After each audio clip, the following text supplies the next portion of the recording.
বাড়িতে কোনো সবজি নেই কিন্তু চাউমিন খেতে ইচ্ছা করছে, এই নিয়ে চিন্তা করার কোনো কারণ নেই।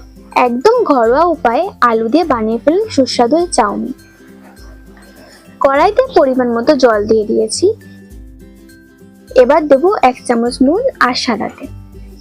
চাউমিন সেদ্ধ করার সময় নুন দিলে চাউমিনের মধ্যে নুনটা ভালোভাবে ঢুকে যায়, কারণ ভাজার সময় নুনটা ভালোভাবে চাউমিনের মধ্যে ঢোকে না।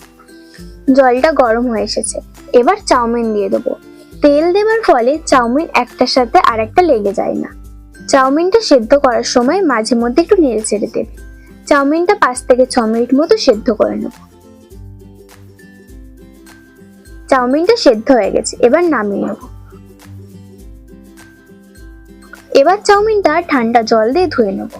চাউমিনটা যদি ওভারকুক হয়ে যায় কিন্তু জল দিয়ে ধোবার ফলে নরম হয়ে যাবে না। কড়াইতে সাদা তেল দিয়ে দেবো। তেলটা গরম হয়ে এসেছে, এবার কাঁচা বাদাম দিয়ে ভেজে নেব। বাদাম ভাজা হয়ে গেছে, এবার তুলে নেব। এবার দিয়ে দেবো কুচানো আলু। আলুগুলো ভালোভাবে ভেজে নেব। আলুগুলো 70% মতো ভেজে নেব। এবার দিয়ে দেবো কুচানো পেঁয়াজ আর কুচানো লঙ্কা। পেঁয়াজগুলো 80% মতো ভেজে নেব। এবার দিয়ে দেবো কারি পাতা।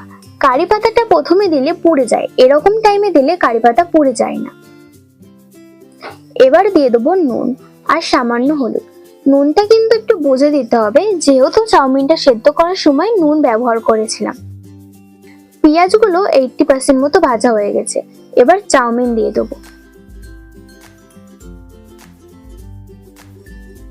ভালোভাবে মিক্স করে নেব।